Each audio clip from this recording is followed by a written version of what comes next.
نبی کریم صلی اللہ علیہ وسلم کی زوجہ عائشہ رضی اللہ تعالی عنہا سے روایت ہے، وہ کہتی ہے کہ ایک مرتبہ رسول اللہ صلی اللہ علیہ وسلم بیمار ہو گئے تو جبریل علیہ السلام نے ان کو دم کیا اور کہا بسم اللہ یبریگا ومن کل داء یشفیکا ومن شر حاسد اذا حسد وشر کل ذی عین، اللہ کے نام کے ساتھ وہ آپ کو صحت دے اور ہر بیماری سے آپ کو شفا دے اور حاسد کے شر سے جب وہ حسد کرے اور ہر بری نظر والے کے شر سے محفوظ رکھے۔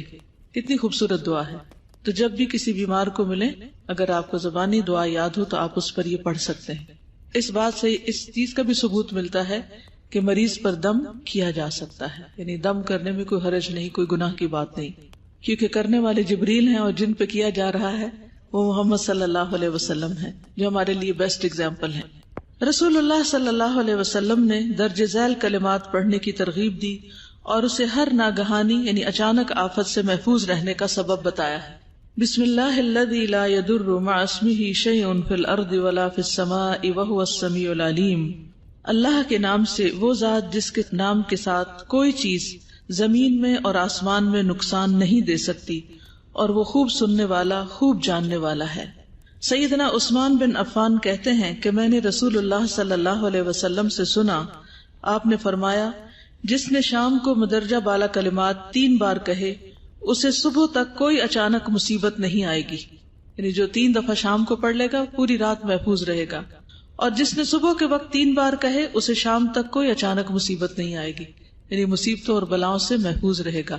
بس ضرورت اس چیز کی ہے کہ آپ پورے یقین کے ساتھ اس کو پڑھیں، کیونکہ سب سے سچی بات اللہ کی بات ہے، اور اللہ سبحانہ تعالیٰ ہی کی دی ہوئی تعلیم سے ہمیں نبی صلی اللہ علیہ وسلم نے یہ چیزیں سکھائی ہیں۔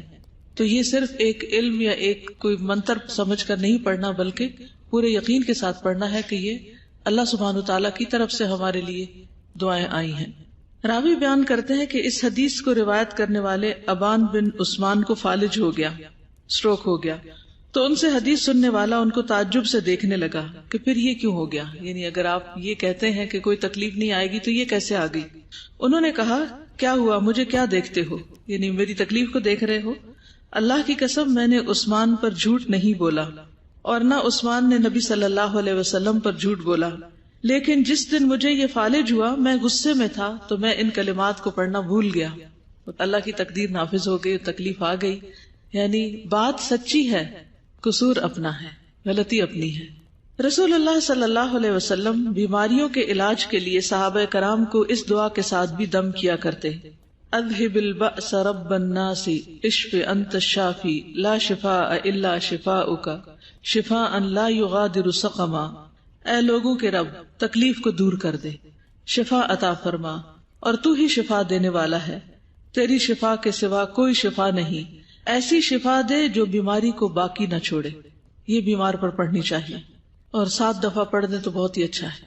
تحلیل پڑھنا یعنی لا الہ الا اللہ وحدہ لا شریک لہ پڑھنا، لا الہ الا اللہ وحدہ لا شریک لہ لہ الملک ولہ الحمد وہو علی کل شیء قدیر، اللہ کے سوا کوئی معبود نہیں، وہ اکیلا ہے، اس کا کوئی شریک نہیں، بادشاہی اسی کے لیے ہے، اسی کے لیے سب تعریف ہے، اور وہ ہر چیز پر پوری قدرت رکھنے والا ہے۔ رسول اللہ صلی اللہ علیہ وسلم نے فرمایا جو شخص دن میں 100 مرتبہ درجہ بالا کلمہ پڑھے گا تو اسے 10 غلام آزاد کرنے کے برابر ثواب ملے گا، 100 نیکیاں اس کے نامہ اعمال میں لکھ دی جائیں گی، 100 برائیاں اس سے مٹا دی جائیں گی۔ اس روز یہ دعا شیطان سے اس کی حفاظت کرتی رہے گی حتیٰ کہ شام ہو جائے، یعنی جنات کے شر سے محفوظ رکھے گی حتیٰ کہ شام ہو جائے، اور کوئی شخص اس سے بہتر عمل لے کر نہ آئے گا مگر جو اس سے بھی زیادہ مرتبہ یہ کلمہ پڑھے، یعنی 100 سے بھی زیادہ دفعہ پڑھے تو اس کا اجر obviously زیادہ ہوگا۔ تو اس میں آپ دیکھیے ایک تو نیکیوں میں اضافہ، برائیوں کو مٹانا، اور 10 غلام آزاد کرنے کا ثواب۔ غلام تو آج کل نہیں ہوتے، لیکن گائے بھینس وغیرہ ہوتی ہے یا اونٹ ہوتا ہے، تو ہم میں سے کس کے پاس طاقت ہے کہ روز 10 اونٹ قربان کرے، قربانی میں دے، صدقہ کرے؟ ہم وہ نہیں کر سکتے۔ جب یہ کلمہ پڑھ لیتے ہیں تو ایسے ہی ہے گویا ہم نے قربانی بھی کر لی، اور اس کے ساتھ ساتھ شیطان سے یہ حفاظت کر دی ہے دعا۔ ایک اور حدیث میں آتا ہے رسول اللہ صلی اللہ علیہ وسلم نے فرمایا جو شخص صبح کے وقت یہ کلمہ کہہ لے یعنی فجر کے وقت تو اسے اولاد اسماعیل میں سے ایک غلام آزاد کرنے کا ثواب ہوگا، یعنی دنیا میں جتنی بھی قومیں ہیں، نسلیں ہیں، ان سب میں سے بہترین کون ہے؟ اسماعیل علیہ السلام کی اولاد. اور اس کے لیے 10 نیکیاں لکھی جائیں گی، اس سے 10 غلطیاں مٹائی جائیں گی، اس کے 10 درجات بلند کیے جائیں گے، اور وہ شام تک کے لیے شیطان سے حفاظت میں رہے گا. اگر شام کو یہ کہہ لے تو صبح تک کے لیے یہی کچھ ہے. لا الہ الا اللہ وحدہ لا شریک لہ لہ الملک ولہ الحمد یحیی و یمیت. یہاں اضافہ ہے کس کا؟ یحیی و یمیت کا. وہو علی کل شیء قدیر. یہ 10 بار پڑھنا ہے. اللہ کے سوا کوئی معبود نہیں، وہ تنہا ہے، اس کا کوئی شریک نہیں، اسی کی بادشاہت ہے اور اسی کے لیے ہر تعریف ہے.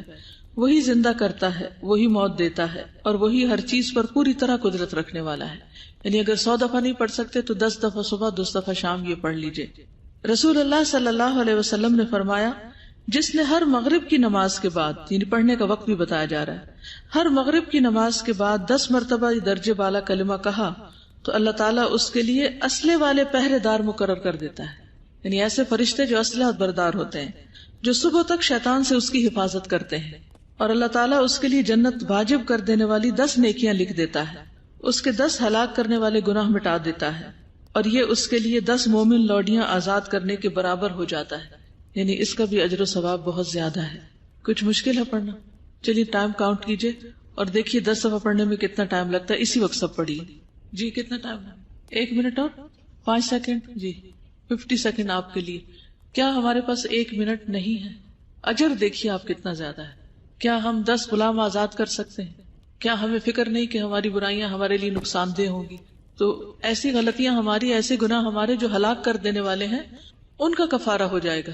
تو مغرب کے بعد 1 منٹ اور بیٹھ کے ان کلمات کو 10 دفعہ پڑھ لیں. ٹھیک ہے انشاءاللہ. جی شیطان کے شر سے اور اس کے اکساہٹوں سے، اور یہ جو فتنہ ہے جادو کا یا جنات کا یا جو بھی کوئی وہم ہے، حسد ہے، شر ہے، وہ سب انشاءاللہ دور ہو جائے گا اور آئندہ اس سے پروٹیکٹڈ رہیں گے. اللہ تعالیٰ کی پناہ لینا. درج ذیل کلمہ پڑھنے سے انسان ابلیس کے شر سے سارا دن کے لیے محفوظ ہو جاتا ہے. اعوذ باللہ العظیم وبوجہہ الکریم وسلطانہ القدیم من الشیطان الرجیم. میں انتہائی عظمت والے اللہ کی پناہ لیتا ہوں، اس کے عزت والے چہرے اور اس کی ازلی زے کے ساتھ زائے لکھ لیجئے، اور اس کی ازلی اور اس کی ذات کریمی اور اس کی سلطان قدیمی بادشاہت کے ساتھ شیطان مردود سے پناہ لیتا ہوں. اس کی عربی کو دیکھیے. اعوذ باللہ العظیم، میں اللہ کی پناہ لیتا ہوں جو بہت عظیم ہے. وبوجہہ الکریم، اور اس کے باعزت چہرے کی. وسلطانہ القدیم، اور اس کے قدیم سلطنت کی، یعنی قدیم بادشاہت کی. من الشیطان الرجیم، شیطان مردود سے.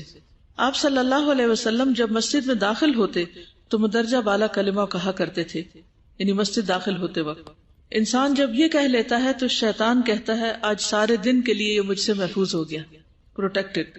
خصوصاً ان مقامات پر تعوذ پڑھنا، اللہ کی پناہ میں آنا جن کے متعلق نبی صلی اللہ علیہ وسلم نے رہنمائی کی ہے. مدرجہ ذیل مواقع پر تعوذ پڑھنا مسنون ہے. یعنی ہمیں علاج جادو کا کس سے کرنا ہے؟ مسنون طریقے سے، اور ان وظیفوں سے، ان دعاؤں سے، ان اذکار سے جو ہمیں نبی صلی اللہ علیہ وسلم نے سکھائے ہیں.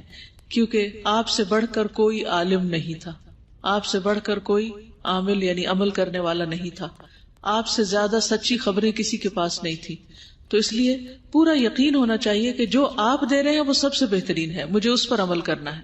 عقائد میں شیطانی وسوسوں سے تعوذ پڑھنا، یعنی اللہ کے بارے میں گمان اچھا رکھنا. بعض اوقات شیطان ایسے وسوسے دل میں ڈالتا ہے کہ انسان کو عقائد سے متعلق عجیب و غریب خیالات ذہن میں آنے لگتے ہیں، حتیٰ کہ وہ اللہ کے بارے میں بھی بدگمان ہونے لگتا ہے. ایسے میں اعوذ باللہ من الشیطان الرجیم پڑھنا چاہیے. رسول اللہ صلی اللہ علیہ وسلم نے فرمایا، تم میں سے کسی کے پاس شیطان آتا ہے اور کہتا ہے فلاں چیز کس نے پیدا کی، فلاں چیز کس نے پیدا کی، یہاں تک کہ کہتا ہے تمہارے رب کو کس نے پیدا کیا. یہ خیال کسی کو آیا کبھی؟ شاید ہی کوئی ہو جسے نہ آیا ہو. جب کسی شخص کو ایسا وسوسہ آئے تو وہ اللہ کی پناہ مانگے اور اس شیطانی خیال کو چھوڑ دے. نماز کے دوران اگر وسوسے آنے لگے تو اعوذ باللہ من الشیطان الرجیم، میں شیطان مردود سے اللہ کی پناہ لیتا ہوں پڑھ کر 3 بار بائیں جانب تھتکار دینا چاہیے. 3 بار بائیں جانب ایسے کر کے تھتکار دینا چاہیے. اعوذ باللہ من الشیطان الرجیم. عثمان بن ابو العاص رضی اللہ عنہ سے روایت ہے کہ انہوں نے نبی کریم صلی اللہ علیہ وسلم کی خدمت میں حاضر ہو کر عرض کیا، اے اللہ کے رسول، شیطان میری نماز اور قرات کے درمیان حائل ہوتا ہے اور مجھے قرآن بھلا دیتا ہے۔ کبھی آپ کو سورت بھولی اچھی بھلی یاد ہوتی ہے اور ایک دم کہیں سے کہیں پہنچ جاتے ہیں آپ، یا کوئی اور سورت شروع کر دیتے ہیں بیچ میں، تو ایسا کبھی ہو تو کیا کرنا چاہیے؟ کیونکہ بعض اوقات انسان بار بار پلٹ کے پڑھتا لیکن آگے نہیں چل پاتا۔ تو رسول اللہ صلی اللہ علیہ وسلم نے فرمایا، وہ شیطان ہے جسے خنزب کہا جاتا ہے، جب تم ایسی بات محسوس کرو تو اس سے اللہ کی پناہ لے لیا کرو اور اپنے بائیں جانب 3 مرتبہ تھتکار دیا کرو۔ بس میں نے ایسا ہی کیا تو اللہ نے اسے مجھ سے دور کر دیا، یعنی میری حفاظت ہوگی اور پھر میں نہیں بھولتا تھا۔ قرآن مجید کی تلاوت سے پہلے تعوذ پڑھنا، اس کا حکم قرآن مجید میں بھی دیا گیا ہے۔ اللہ تعالیٰ فرماتے ہیں، فَإِذَا قَرَأْتَ الْقُرْآنَ فَاسْتَعِذْ بِاللَّهِ مِنَ الشَّيْطَانِ الرَّجِيمِ، پھر جب تم قرآن پڑھنے لگو تو شیطان مردود سے اللہ کی پناہ مانگ لیا کرو۔ حالانکہ ہم ایک نیک کام کرنے جا رہے ہوتے ہیں لیکن شیطان سیدھے رستے پر ہی تو بیٹھتا ہے۔ اس نے کیا کہا تھا اللہ تعالیٰ کو، لَأَقْعُدَنَّ لَهُمْ صِرَاطَكَ الْمُسْتَقِيمِ، میں تیرے سیدھے رستے پر ان کے لیے بیٹھ جاؤں گا۔ یعنی جو رستے ٹیڑھے ہیں، جو غلط کام ہے، اس میں شیطان کو جا کے بھٹکانے کی ضرورت نہیں، کیونکہ وہ تو آلریڈی غلط کر رہے ہیں۔ ان کی طرف سے تو وہ بے فکر ہے، وہ فکر کرتا ہے کن کی؟ جو سیدھے رستے پہ چلنا چاہتے ہیں۔ تو جو شخص بھی اللہ کے رستے پہ چلنا چاہے گا، شیطان اس کے رستے میں آ کے بیٹھے گا اور اس کو بھٹکائے گا۔ تو اس لیے قرآن مجید جب آپ پڑھیں گے تو اس وقت بھی شیطان آپ کو خلل اندازی کرے گا۔ سیدنا ابو سعید خدری رضی اللہ عنہ سے روایت ہے کہ نبی صلی اللہ علیہ وسلم قرات سے پہلے یہ کہا کرتے تھے، اعوذ باللہ من الشیطان الرجیم، میں شیطان مردود سے اللہ کی پناہ لیتا ہوں۔ اس کے علاوہ اعوذ باللہ السمیع العلیم من الشیطان الرجیم بھی پڑھا جا سکتا ہے۔ برا خواب دیکھنے پر تعوذ پڑھنا، یہ تعوذ لفظ نہیں ہوتا کیونکہ بہت سے لوگ تعوذ پڑھ رہے ہوتے ہیں، تعوذ ہوتا ہے، ٹھیک ہے۔ اگر کوئی برا خواب دیکھے تو اسے درج ذیل کلمات پڑھنے چاہیے، اس سے خواب کا شر دور ہو جائے گا۔ اعوذ باللہ من شرھا ومن شر الشیطان، میں اللہ کی پناہ لیتا ہوں اس خواب کے شر سے اور شیطان کے شر سے۔ سیدنا ابو سلمہ سے مروی ہے، فرماتے ہیں کہ میں برے خواب دیکھتا جو مجھے بیمار کر دیتے تھے، یعنی نفسیاتی اثر ہو جاتا تھا، یہاں تک کہ میں نے ابو قتادہ کو کہتے ہوئے سنا کہ میں بھی خواب دیکھتا تھا جو مجھے بیمار کر دیتے تھے، یہاں تک کہ میں نے نبی صلی اللہ علیہ وسلم کو فرماتے ہوئے سنا، اچھے خواب اللہ کی طرف سے ہوتے ہیں، بس جب کوئی اچھا خواب دیکھے تو اس کا ذکر صرف اسی سے کرے جس سے وہ محبت کرتا ہو۔ مجلسوں میں بیٹھ کے خواب نہیں سنانے چاہیے ہر ایک کو۔ اچھا خواب کس کو سنانا چاہیے؟ جس سے انسان محبت کرتا ہو، اپنے والدین ہیں یا کوئی عزیز دوست ہے جو حاسد نہ ہو آپ کا۔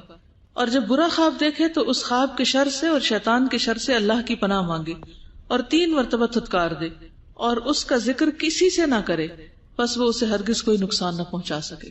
یعنی صرف اچھا خواب بتانا چاہیے اور وہ بھی ہر ایک کو نہیں، اور برا خواب تو کسی کو بھی نہیں بتانا چاہیے، ذکر ہی نہیں کرنا چاہیے، کیونکہ وہ معلق رہتا ہے جب تک کہ انسان اس کا ذکر نہیں کرتا۔ جب انسان بول دیتا ہے تو پھر وہ واقع ہو جاتا ہے۔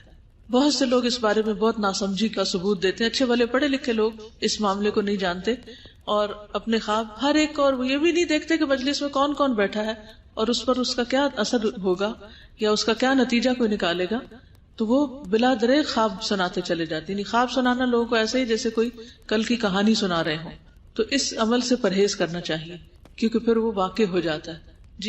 جی وہ اصل میں خواب انسان کی شخصیت کے عکاس بھی ہوتے ہیں کہ وہ کیا سوچتا ہے، یعنی خواب آپ کو ریپرزینٹ کر رہے ہوتے ہیں، ٹھیک ہے۔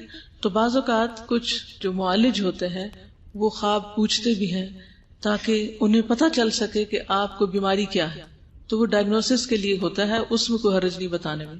بیت الخلاء میں داخل ہوتے وقت درج ذیل دعا پڑھنی چاہیے، اللہم انی اعوذ بک من الخبث والخبائث، اے اللہ بے شک میں ناپاک جنوں اور جننیوں سے تیری پناہ لیتا ہوں، کیونکہ جنات جو ہوتے ہیں وہ گندی جگہوں پر، یعنی خصوصاً گندے جن جو ہوتے ہیں جو شر پھیلاتے ہیں، جو انسانوں کو تنگ کرتے ہیں، وہ گندی جگہوں پہ رہنا پسند کرتے ہیں، تو اس لیے گندی جگہ پر جانے سے پہلے دعا پڑھنی چاہیے۔ سیدنا علی بن ابی طالب سے روایت ہے، رسول اللہ صلی اللہ علیہ وسلم نے فرمایا، جنوں کی آنکھوں اور اولاد آدم کی شرمگاہوں کے درمیان کا پردہ یہ ہے کہ جب ان میں سے کوئی بیت الخلاء میں داخل ہو تو بسم اللہ پڑھ لے، یعنی واش روم جانے سے پہلے بسم اللہ پڑھ کر اندر جائیں، اندر جا کے نہیں بسم اللہ پڑھیں، باہر سے ہی پڑھ کے جائیں، کیونکہ آپ شاور لے رہے ہیں یا آپ ویسے ٹوائلٹ یوز کر رہے ہیں، آپ کے جسم سے کپڑا ہٹا ہوا ہے تو شیطان آپ کو نہیں دیکھ سکتا۔ اگر آپ بسم اللہ پڑھ کر داخل ہوئے ہیں تو آپ کو نقصان نہیں دے سکے گا، کیونکہ جن بھی نظر لگاتے ہیں نا، جنات کی نظر بھی ہوتی ہے، تو جب انسان کے جسم سے لباس ہٹتا ہے تو اس کی خوبصورتی نظر آتی ہے بعض اوقات جنوں کو جو اٹریکٹ کرتی ہے، تو اگر بسم اللہ پڑی ہوئی ہو تو وہ اس کو دیکھ نہیں پاتے. بیت الخلاء سے نکلتے وقت جب بیت الخلاء سے باہر نکلے تو کہیں غفرانک، تیری بخشش مطلوب ہے. لباس پہنتے وقت رسول اللہ صلی اللہ علیہ وسلم نے فرمایا جنوں کی آنکھوں اور آدم کی اولاد کی شرمگاہوں کا پردہ یہ ہے کہ جب کوئی اپنے کپڑے اتارے تو بسم اللہ پڑھ لے. کون کون پڑھتا ہے؟ شکر ہے کچھ لوگ پڑھتے ہیں لیکن سب نہیں پڑھ رہے. سب اس کو اپنی عادت بنا لے. چھوٹا سا عمل ہے، اصل میں چھوٹا عمل زیادہ بھولتا ہے. بڑے بڑے کام ہم کر جاتے ہیں لیکن چھوٹی چھوٹی چیزیں بھول جاتے ہیں. گھر سے نکلتے اور داخل ہوتے وقت دعا پڑھیں. جب گھر سے نکلے تو درجے ذیل دعائیں پڑھیں. بسم اللہ توکلت علی اللہ لا حول ولا قوت الا باللہ. اللہ کے نام کے ساتھ میں اللہ ہی پر بھروسہ کرتا ہوں، اللہ کی مدد کے بغیر کسی میں نیکی کرنے کی اور گناہوں سے بچنے کی طاقت نہیں. یہ دعا ضعیف ہے لیکن اللہ سے دعا تو اپنے الفاظوں میں مانگی جا سکتی ہے، تو مطلب چونکہ اچھا ہے اس لیے پڑھنے میں کوئی حرج نہیں. اللہم انی اعوذ بک ان اضل او اضل او ازل او ازل او اظلم او اظلم او اجہل او یجہل علی. اے اللہ میں اس بات سے تیری پناہ میں آتا ہوں کہ میں گمراہ ہوں یا گمراہ کیا جاؤں، بہک جاؤں یا بہکایا جاؤں، یا میں کسی پر ظلم کروں یا مجھ پہ ظلم کیا جائے، یا میں کسی کے ساتھ جہالت سے پیش آؤں یا میرے ساتھ کوئی جہالت سے پیش آئے. گھر میں داخل ہوتے وقت درج ذیل دعا پڑھیں. رب ادخلنی مدخل صدق واخرجنی مخرج صدق واجعل لی من لدنک سلطانا نصیرا. اے میرے رب مجھے سچائی کے مقام پر داخل کر اور مجھے سچائی کے مقام ہی سے نکال، اور میرے لیے اپنے پاس سے مددگار قوت مہیا کر دے. گھر میں داخل ہونے کی ایک اور دعا بھی ہے. اللهم انی اسألک خیر المولد و خیر المخرج بسم اللہ ولجنا وعلی اللہ ربنا توکلنا. غصہ کے وقت کس کو غصہ آتا ہے؟ پوچھنا چاہیے کس کو نہیں آتا، شاید پھر بھی کوئی ہاتھ کھڑا نہ ہو. غصے کے وقت تعوذ پڑھنے سے انسان کا غصہ زائل ہو جاتا ہے، یعنی اعوذ باللہ من الشیطان الرجیم. سلیمان بن سرد کہتے ہیں کہ 2 آدمیوں نے نبی صلی اللہ علیہ وسلم کے پاس گالی گلوچ کیا. اس وقت ہم بھی آپ کے پاس بیٹھے ہوئے تھے. ان میں سے ایک دوسرے کو غصے کی حالت میں گالیاں دے رہا تھا.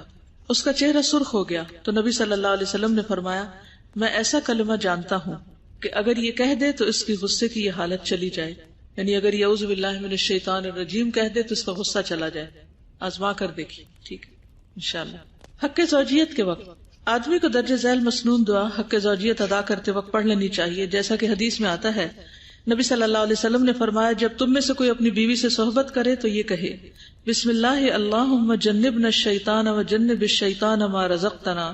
اللہ کے نام کے ساتھ اے اللہ ہمیں شیطان سے بچا اور شیطان کو اس سے دور رکھ جو تو ہمیں عطا فرمائے. یعنی ہماری اولاد کو بھی شیطان سے بچا لے. تو ان کو جو اولاد ملے گی اسے شیطان نقصان نہیں پہنچا سکتا. کہیں پڑاؤ ڈالتے وقت رسول اللہ صلی اللہ علیہ وسلم نے فرمایا جو کسی منزل پر پڑاؤ ڈالے اور یہ پڑھ لے، پڑاؤ ڈالنے کا مطلب ہے یعنی ٹھہرے، کہیں اسٹے کرنا. اعوذ بکلمات اللہ التامات من شر ما خلق. میں اللہ کے تمام کلمات کے ساتھ اس کی پناہ لیتا ہوں ہر چیز کے شر سے جو اس نے پیدا کی. تو اس جگہ سے کوچ کرنے تک یعنی ڈپارچر تک کوئی چیز اس کو نقصان نہیں دے سکے گی، یعنی ہر شر سے محفوظ رہے گا.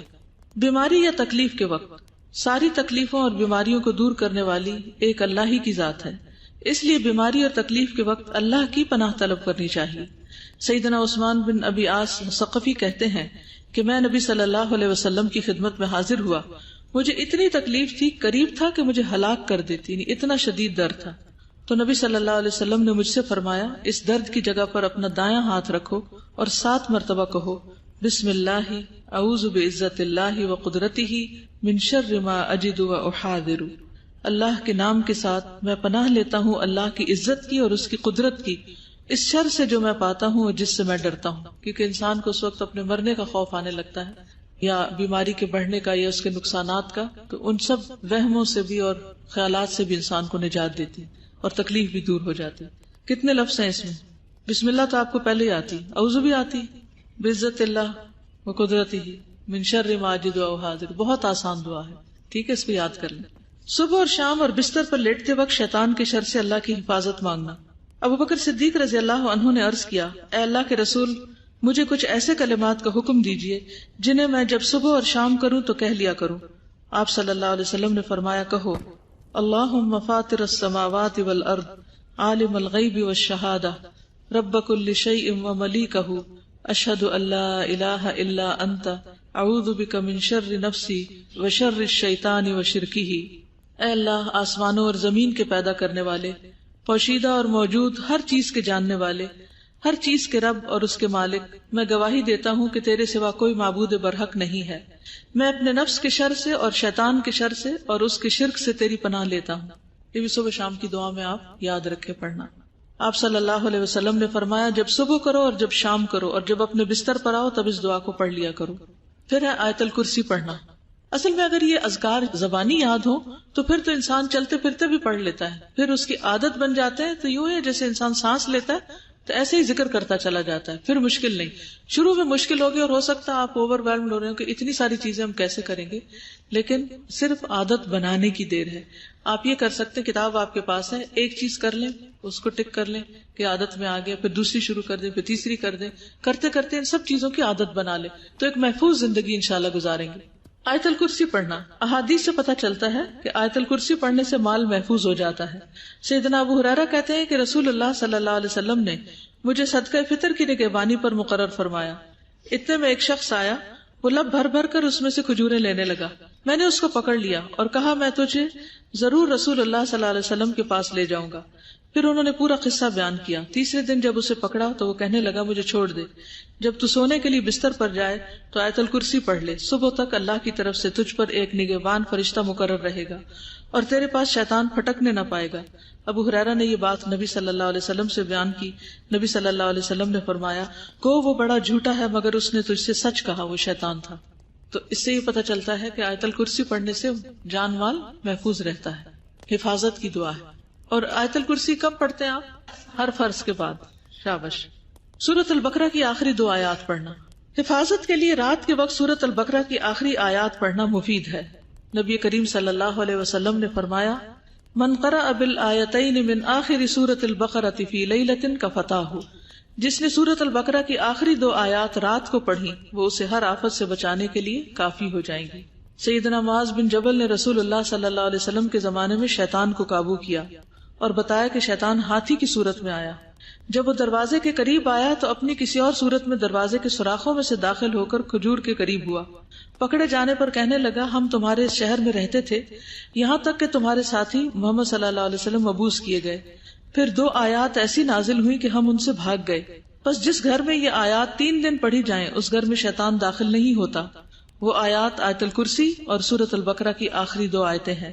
تو میں نے اس کا راستہ چھوڑ دیا اور صبح میں رسول اللہ صلی اللہ علیہ وسلم کے پاس گیا تو آپ نے فرمایا اس خبیث نے سچ کہا حالانکہ وہ جھوٹا ہے۔ تو اس سے بھی پتہ چلتا ہے کہ بعض اوقات جنات پہ قابو پایا جا سکتا ہے اور ان سے بات چیت بھی ہو جاتی ہے۔ وہ بولتے تو اسی انسان کی آواز میں، بعض اوقات آواز بدلی بھی ہوتی ہے، لیکن ایسا ہونا ممکن ہے جو اس حدیث سے پتہ چل رہا ہے۔ ٹھیک۔ سورۃ البقرہ پڑھنا، جس گھر میں سورۃ البقرہ پڑھی جائے وہاں سے شیطان بھاگ جاتا ہے۔ رسول اللہ صلی اللہ علیہ وسلم نے فرمایا سورۃ البقرہ پڑھا کرو کیونکہ اس کا پڑھنا باعث برکت اور اسے چھوڑنا باعث حسرت ہے، اور اس کے پڑھنے والے پر جادوگر قدرت نہیں پا سکتے، طاقت نہیں ان کو، یعنی کنٹرول میں نہیں لا سکتے۔ تو اس سے یہ پتہ چلتا ہے کہ سب سے مؤثر علاج جادو کا سورۃ البقرہ پڑھنا ہے۔ ہو سکے تو روز انسان اس کو پڑھے، اگر پڑھنے سے عاجز ہو تو اس کو لگا کر باقاعدہ سنے۔ معوذات پڑھنا، سورۃ الاخلاص اور الفلق اور الناس۔ حفاظت کے لیے صبح و شام معوذات کو 3 بار پڑھنا چاہیے۔ رسول اللہ صلی اللہ علیہ وسلم نے فرمایا صبح اور شام 3 بار قل هو اللہ احد اور معوذتین کہہ لو تو یہ ہر چیز سے تمہاری کفایت کرے گی، یعنی سارے شر وغیرہ دور ہو جائیں گے۔ نبی کریم صلی اللہ علیہ وسلم ہر رات جب اپنے بستر پر لیٹتے تو قل هو اللہ احد، قل اعوذ برب الفلق اور قل اعوذ برب الناس تینوں صورتیں پڑھ کر اپنے ہتھیلیوں کو ملا کر اس طرح ہتھیلیوں کو ملا کر تینوں صورتیں اس میں پڑھتے اور پھونکتے اور پھر دونوں کو جہاں تک ممکن ہوتا اپنے جسم پر پھیرتے۔ اس کی ابتدا اپنے سر، چہرے اور سامنے بدن سے کرتے، یعنی کیسے کرتے؟ قل هو اللہ، قل اعوذ برب الفلق، قل اعوذ برب الناس، ہتھیلیوں کو جوڑ کر اکٹھے اس طرح پڑھ کے پھونک مار کے پھر سر سے شروع کر کے چہرے اگلے حصے کو اور پھر جیسے رائٹ سائڈ پہ، لیفٹ سائڈ، پیچھے ٹانگوں پہ، جہاں تک آپ کا ہاتھ جائے تو اپنے آپ کو خود دم کر دینا چاہیے۔ اور آپ صلی اللہ علیہ وسلم یہ عمل 3 بار کرتے تھے، یعنی 3 بار کیسے عمل کرتے؟ ایک دفعہ قل اللہ پڑھتے، قل اعوذ برب الفلق، قل اعوذ برب الناس اور پھیر لیتے ہاتھ، پھر دوسری دفعہ اسی طرح، پھر تیسری دفعہ اسی طرح۔ معوذتین پڑھنا، معوذات کی طرح معوذتین کو بھی حفاظت کے لیے پڑھا جا سکتا ہے۔ رسول اللہ صلی اللہ علیہ وسلم پر ایک یہودی نے جادو کیا تو آپ نے معوذتین سورۃ الفلق اور سورۃ الناس پڑھ کر اپنے اوپر دم کیا، جس سے جادو کا اثر زائل ہو گیا. پورے یقین کے ساتھ اگر انسان اس کو پڑھے تو انشاءاللہ فائدہ ہوگا. اس میں کون سی ایسی چیز ہے جو خاص طور پر جادو سے متعلق ہے؟ ساری چیزیں ہی ہیں اس میں. دیکھیے قل اعوذ برب الفلق من شر ما خلق ومن شر غاسق اذا وقب ومن شر النفاثات فی العقد. غاسق یعنی کہ جب اندھیرا پھیلنے لگتا ہے تو آپ دیکھیے اس وقت شیاطین بکھر جاتے ہیں، پھیل جاتے ہیں. تو رات جب آتی ہے تو وہ ایک طرح سے اپنے اندر شر سموئے ہوئے ہوتی ہے. تو جب انسان یہ صورت پڑھ لیتا ہے تو اس سے بچ جاتا ہے، محفوظ ہو جاتا ہے. اور من شر النفاثات فی العقد، خاص طور پر گروہ میں پھونکے مارنے والیوں کے شر. اس سے بڑا علاج کس نے بتایا ہوگا ہمیں کہ گروہ پر جو پھونکے مار کے جادو کیا جاتا ہے تو اس کا توڑ بھی اللہ تعالیٰ نے دے دیا، اور اس صورت کے اندر وہ توڑ آ گیا.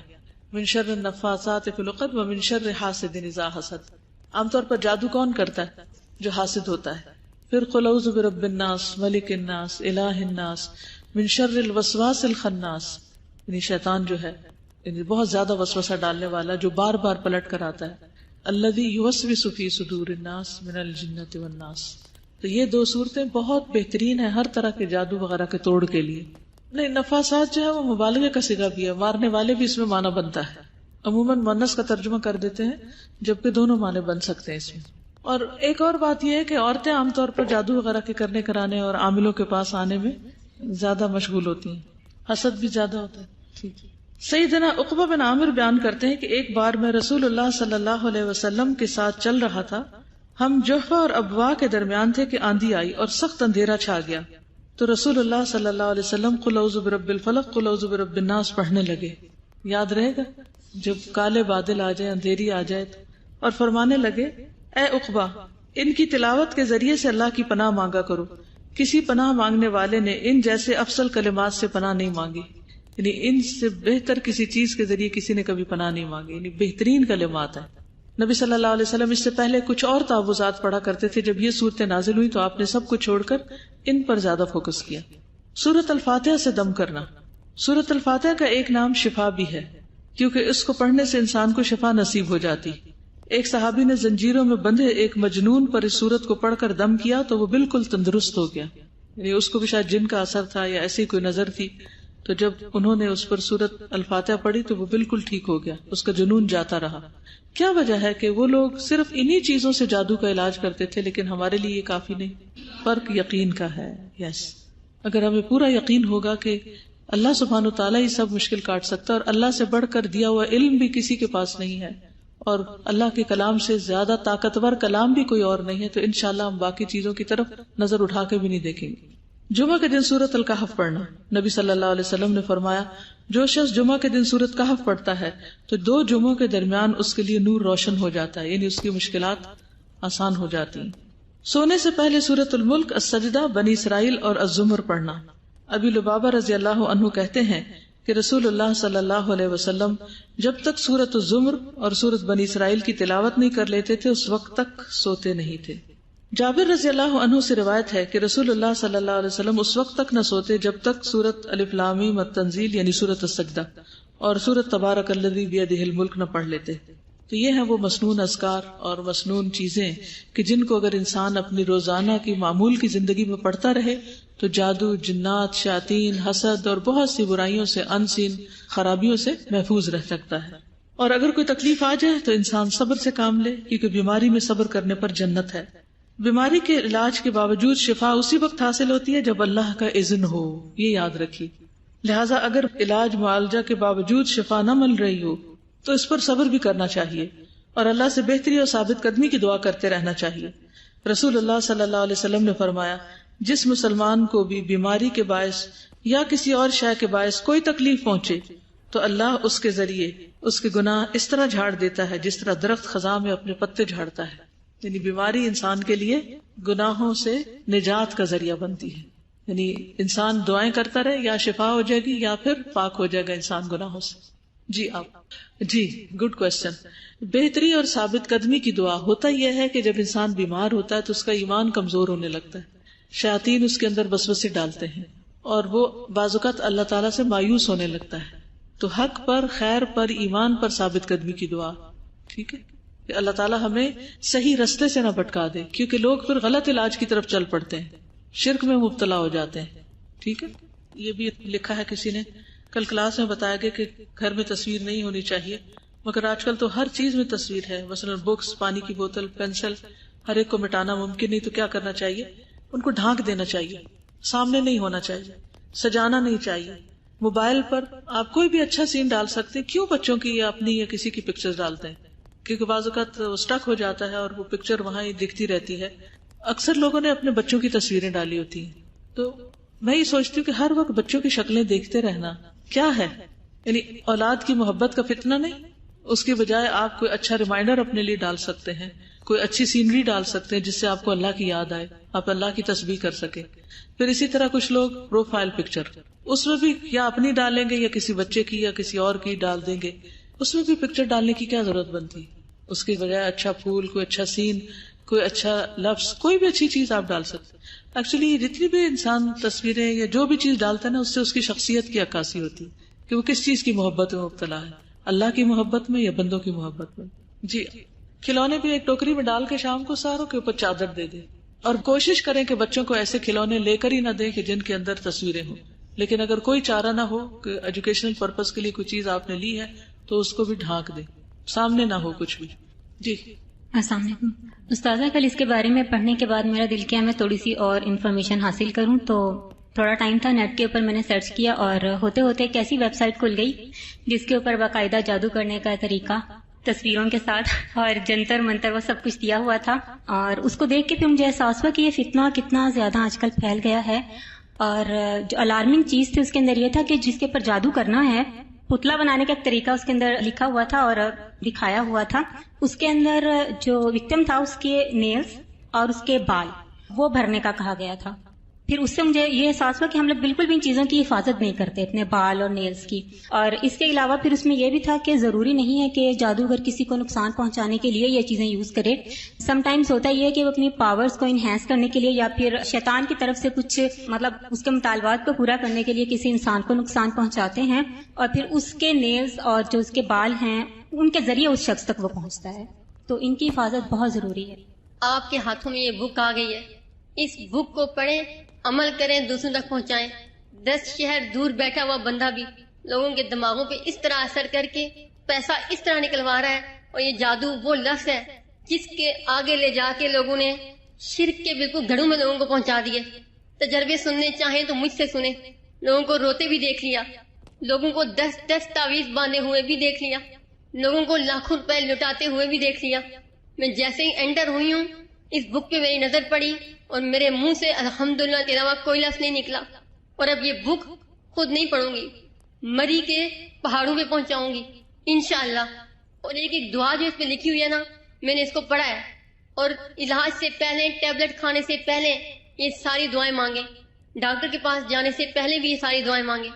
اور سب سے پہلے لوگوں کو جب ڈاکٹر بتائیں تو انہیں کہیں یہاں موجود ہے، یہ لیں بک، یہ ساری پہلے دعائیں پڑھ لیں، اس کے بعد جا کے علاج شروع کر دیں.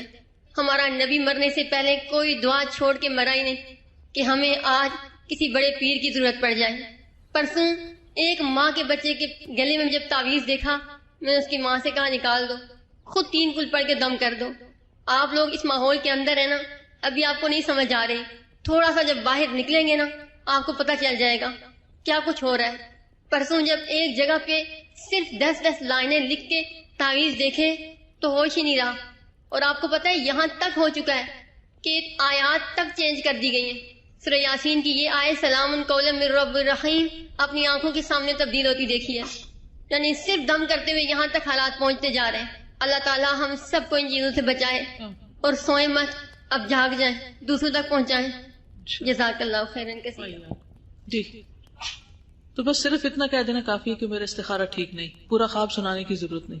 جی اکٹھا کر کے زمین کھود کے اس کے اندر دبا دیں، لان وغیرہ میں یہ کہیں.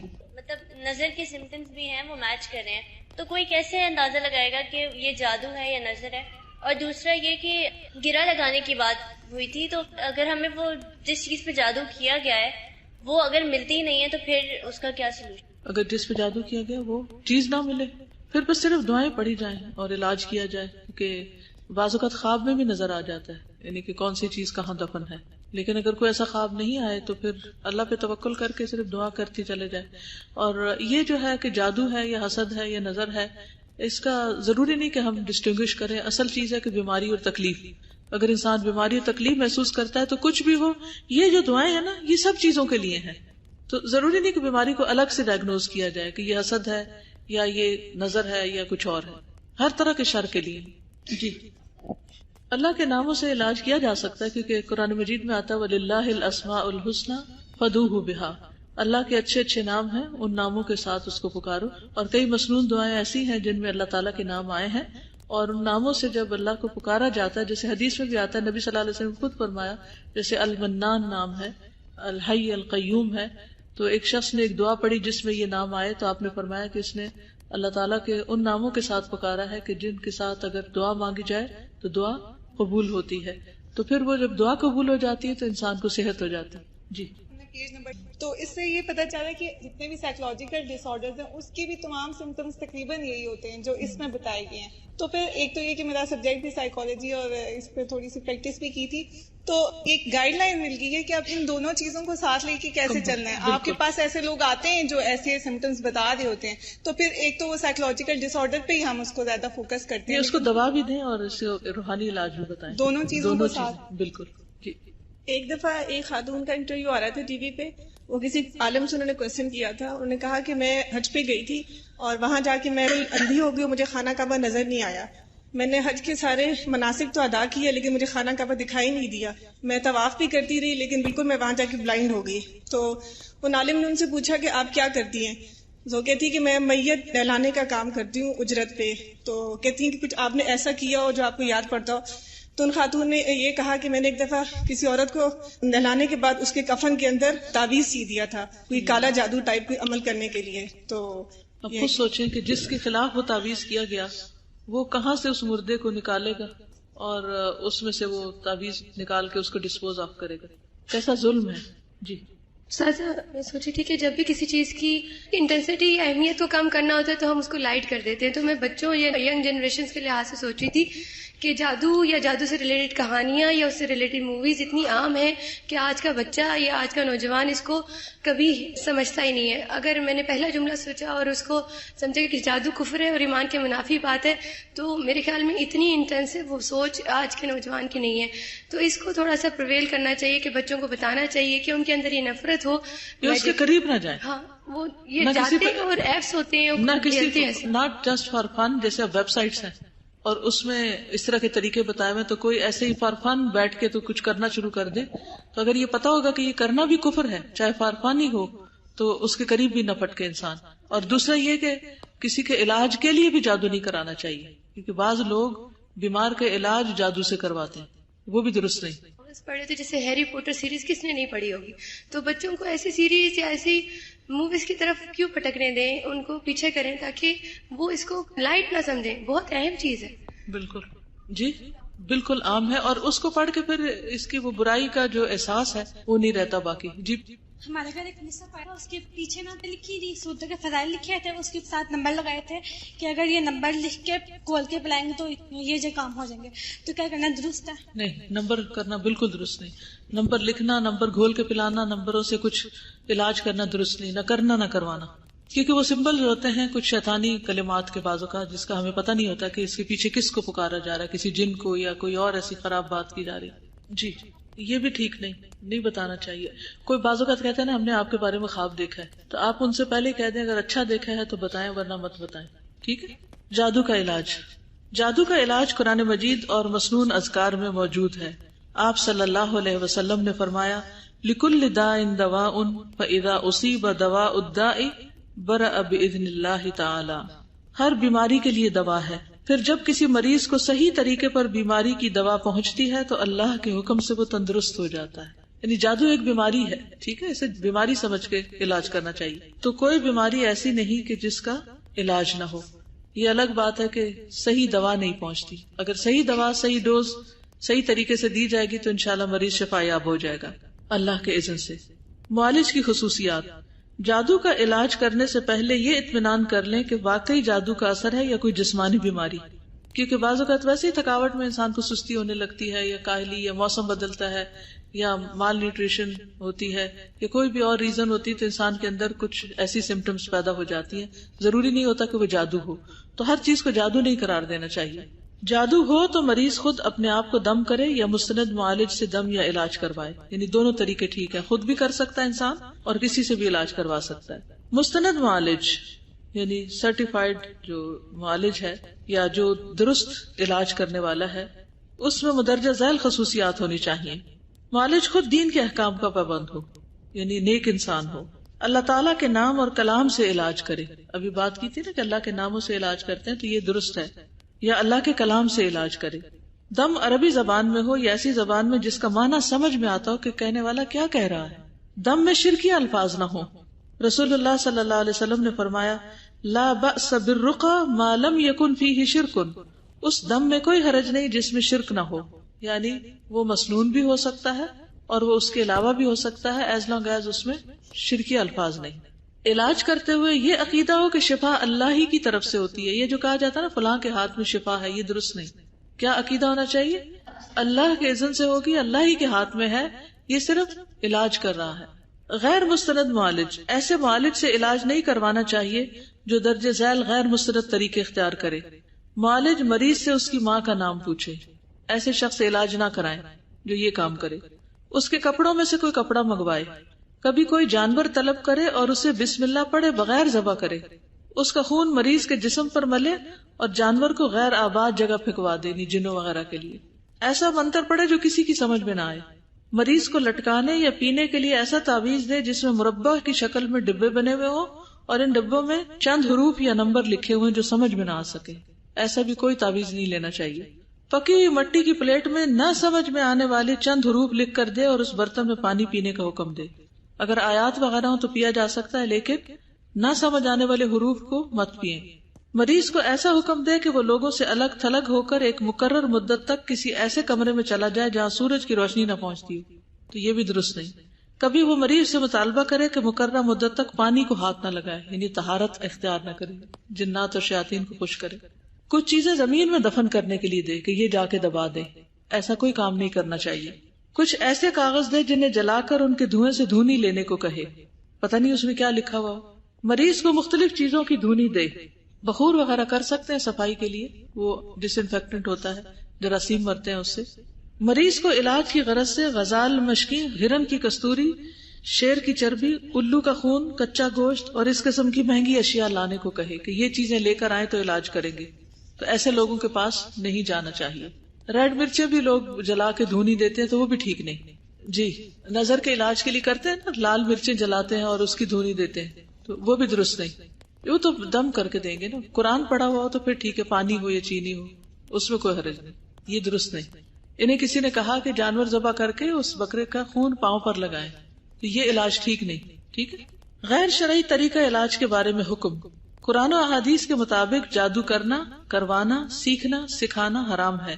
اسی طرح جادوگران اور شعبدہ بازوں کے پاس جا کر ان سے جادو کے ذریعے علاج کرانا بھی ناجائز اور حرام ہے. یعنی جادو کو علاج کا طریقہ نہیں بنانا چاہیے. نبی صلی اللہ علیہ وسلم نے فرمایا لیس منا من تطیر او تطیر له او تکہن او تکہن له او سحر او سحر له ومن اتا کاہنا فصدقه بما یقول فقد کفر بما انزل علی محمد صلی اللہ علیہ وسلم. وہ ہم میں سے نہیں جو فال لے یا اس کے لیے فال لی جائے، یا جو کاہن بنے یا اس کے لیے کہانت کی جائے، یا جو جادو کرے یا اس کے لیے جادو کیا جائے. اور جو کسی کاہن کے پاس آیا پھر اس کی بات کی تصدیق کی تو اس نے اس چیز کا انکار کیا جو محمد صلی اللہ علیہ وسلم پر نازل ہوئی، یعنی وہ اسلام کے دائرے سے نکل گیا، وہ ایمان سے خارج ہو گیا کہ وہ محمد صلی اللہ علیہ وسلم کو نہیں مانتا. تو کاہن کون ہے؟ جس کے پاس جا کر لوگ غیب کی خبریں معلوم کرتے ہیں اور وہ بتاتے ہیں کہ اس پر فلاں نے جادو کیا ہے اور وہ فلاں جگہ رکھا ہوا ہے. تو یہ خبریں کسی کو معلوم نہیں. نبی صلی اللہ علیہ وسلم سے جادو کا توڑ جادو کے ذریعے کرنے کے بارے میں دریافت کیا گیا تو آپ نے فرمایا ہوا من عمل الشیطان، وہ شیطانی عمل میں سے ہے. سیدنا ابن مسعود رضی اللہ عنہ کہتے ہیں ان اللہ لم یجعل شفاءکم فیما حرم علیکم، بے شک اللہ نے جو چیزیں تم پر حرام کی ہیں ان میں تمہاری شفا نہیں رکھی، ان میں شفا نہیں ہے، حرام چیزوں میں شفا نہیں ہے.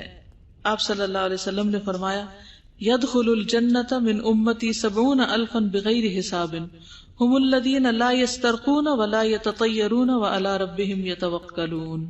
میری امت کے 70,000 لوگ بلا حساب جنت میں داخل ہوں گے. یہ وہ لوگ ہیں جو نہ جھاڑ پھونک کرواتے ہیں اور نہ فال لیتے ہیں، بلکہ اپنے رب پر بھروسہ کرتے ہیں، توکل کرتے ہیں. لہذا ہمیں غیر شرعی اور حرام طریقوں سے اجتناب کرنا چاہیے. اللہ تعالیٰ سے دعا ہے کہ وہ جادو اور شیاطین کے شر سے ہماری حفاظت فرمائے. آمین. جادو کا اثر زائل کر دینا. اگر معلوم ہو جائے کہ جادو ہوا ہے تو جادو کو زائل کرنے کے لیے مستند معالج کو تلاش کرنا چاہیے. رسول اللہ صلی اللہ علیہ وسلم پر جادو ہوا تو آپ نے کنویں سے وہ اشیاء بال نکلوائے جن کی مدد سے جادو کا عمل کیا گیا تھا، یعنی وہ چیز باہر نکلوائی. بعض اوقات آپ کے سامنے خود بخود ہی آ جاتی. کبھی آپ نے دیکھا گھر میں سے کوئی چیز نکلتے ہوئے؟ ہوتا نا. یعنی اللہ سبحانہ وتعالیٰ اپنی خاص رحمت سے وہ چیزیں آپ کو دکھا دیتا ہے. یعنی کوئی گھر کے کسی کونے میں چھپائی ہوئی یا کسی تکیے میں یا کسی بستر میں یا کہیں بھی، تو وہ چیزیں خود بھی سامنے آ جاتی ہیں. شیخ عبدالعزیز بن باز فرماتے ہیں جادو کی جگہ کا پتہ چلانے کی حتی الامکان کوشش کی جائے، خواہ زمین میں ہو یا پہاڑ پر یا کسی اور جگہ. جب اس کا علم ہو جائے تو اسے نکال کر تلف کر دیا جائے، اس طرح جادو باطل ہو جائے گا. جادو والی چیز معلوم کرنے کے لیے اللہ تعالیٰ سے دعا اور گریہ زاری کرے کہ وہ خواب میں وہ جگہ دکھا دے جہاں جادو کیا ہوا ہے. نیز جادو سے متاثرہ شخص سے یہ پوچھے کہ کس جگہ اٹھنے بیٹھنے یا داخل ہونے میں جادو کا اثر زیادہ محسوس کرتے ہیں، سونے میں، کھانے میں، کیا چیز ہے کس جگہ جا کر وہ زیادہ طبیعت خراب ہوتی. ممکن ہے وہاں سے جادو شدہ چیز مل جائے، ضرورت پڑنے پر مستند معالج ہی سے رجوع کیا جائے. اگر جادو والی چیز مل جائے تو اس پر شرعی دم پڑھ کر پھونکے.